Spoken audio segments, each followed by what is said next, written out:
ഇബ്രാഹീമിന് ആ ഭവനത്തിന്റെ അഥവാ കഅബയുടെ സ്ഥാനം നാം സൗകര്യപ്പെടുത്തിക്കൊടുത്ത സന്ദർഭം ശ്രദ്ധേയമത്രേ. യാതൊരു വസ്തുവേയും എന്നോട് നീ പങ്കുചേർക്കരുത് എന്നും ത്വവാഫ് അഥവാ പ്രദക്ഷിണം ചെയ്യുന്നവർക്കു വേണ്ടിയും നിന്നും കുനിഞ്ഞും സാഷ്ടാംഗത്തിലായിക്കൊണ്ടും പ്രാർത്ഥിക്കുന്നവർക്കു വേണ്ടിയും എന്റെ ഭവനം ശുദ്ധമാക്കി വെക്കണം എന്നും നാം അദ്ദേഹത്തോട് നിർദ്ദേശിച്ചു.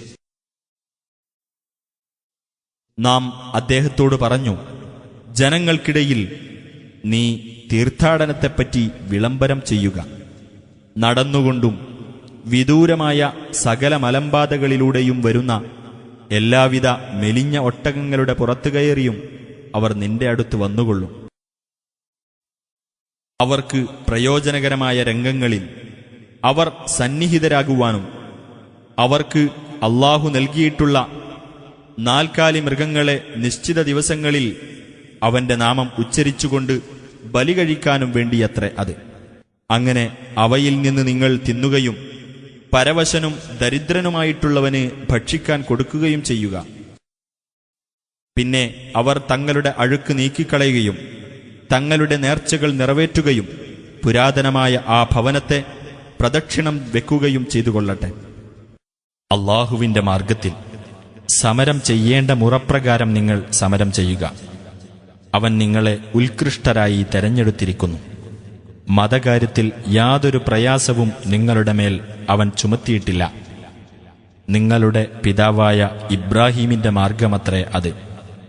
മുൻ വേദങ്ങളിലും ഈ വേദത്തിലും അല്ലാഹു നിങ്ങൾക്ക് മുസ്ലിങ്ങളെന്ന് പേര് നൽകിയിരിക്കുന്നു. റസൂൽ നിങ്ങൾക്ക് സാക്ഷിയായിരിക്കുവാനും നിങ്ങൾ ജനങ്ങൾക്ക് സാക്ഷികളായിരിക്കുവാനും വേണ്ടി. ആകയാൽ നിങ്ങൾ നമസ്കാരം മുറ പോലെ നിർവഹിക്കുകയും സക്കാത്ത് നൽകുകയും അല്ലാഹുവെ മുറുകെ പിടിക്കുകയും ചെയ്യുക. അവനാണ് നിങ്ങളുടെ രക്ഷാധികാരി. എത്ര നല്ല രക്ഷാധികാരി, എത്ര നല്ല സഹായി. ഇബ്രാഹീമിന്റെ വൃത്താന്തവും അവർക്ക് നീ വായിച്ചു കേൾപ്പിക്കുക. അതായത്, നിങ്ങൾ എന്തൊന്നിനെയാണ് ആരാധിച്ചുകൊണ്ടിരിക്കുന്നത് എന്ന് തന്റെ പിതാവിനോടും തന്റെ ജനങ്ങളോടും അദ്ദേഹം ചോദിച്ച സന്ദർഭം.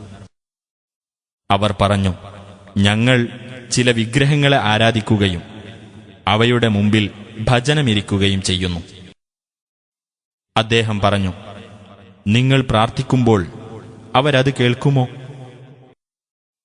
അഥവാ അവർ നിങ്ങൾക്ക് ഉപകാരമോ ഉപദ്രവമോ ചെയ്യുമോ? അവർ പറഞ്ഞു, അല്ല, ഞങ്ങളുടെ പിതാക്കൾ അപ്രകാരം ചെയ്യുന്നതായി ഞങ്ങൾ കണ്ടിരിക്കുന്നു എന്നു മാത്രം. അദ്ദേഹം പറഞ്ഞു, അപ്പോൾ നിങ്ങൾ ആരാധിച്ചുകൊണ്ടിരിക്കുന്നത് എന്തിനെയാണെന്ന് നിങ്ങൾ ചിന്തിച്ചു നോക്കിയിട്ടുണ്ടോ? നിങ്ങളും നിങ്ങളുടെ പൂർവ്വപിതാക്കളും. എന്നാൽ ആ ദൈവങ്ങൾ എന്റെ ശത്രുക്കളാകുന്നു, ലോകരക്ഷിതാവ് ഒഴികെ. അതായത്, എന്നെ സൃഷ്ടിച്ച് എനിക്ക് മാർഗദർശനം നൽകിക്കൊണ്ടിരിക്കുന്നവൻ, എനിക്ക് ആഹാരം തരികയും കുടിനീർ തരികയും ചെയ്യുന്നവൻ. എനിക്ക് രോഗം ബാധിച്ചാൽ അവനാണ് എന്നെ സുഖപ്പെടുത്തുന്നത്. എന്നെ മരിപ്പിക്കുകയും പിന്നീട് ജീവിപ്പിക്കുകയും ചെയ്യുന്നവൻ. പ്രതിഫലത്തിന്റെ നാളിൽ ഏതൊരുവൻ എന്റെ തെറ്റ് പൊറുത്തു തരുമെന്ന് ഞാൻ ആശിക്കുന്നുവോ അവൻ.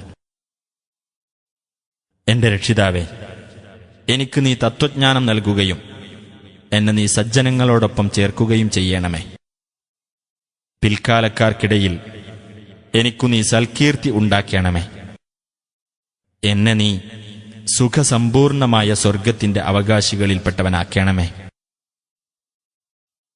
എന്റെ പിതാവിന് നീ പൊറത്തുകൊടുക്കണമേ.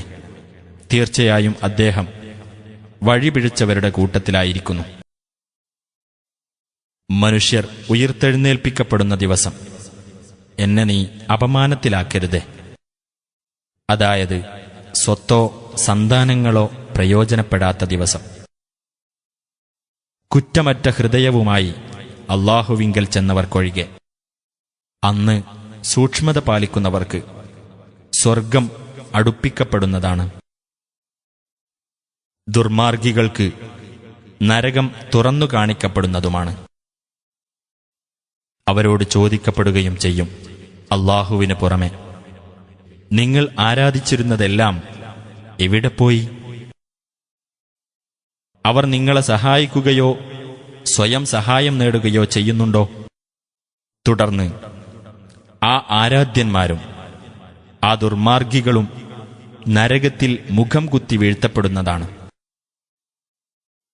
ഇബ്ലീസിന്റെ മുഴുവൻ സൈന്യങ്ങളും അവിടെ വെച്ച് അന്യോന്യം വഴക്ക് കൂടിക്കൊണ്ടിരിക്കെ അവർ പറയും, അല്ലാഹുവാണ് സത്യം, ഞങ്ങൾ വ്യക്തമായ വഴികേടിൽ തന്നെയായിരുന്നു.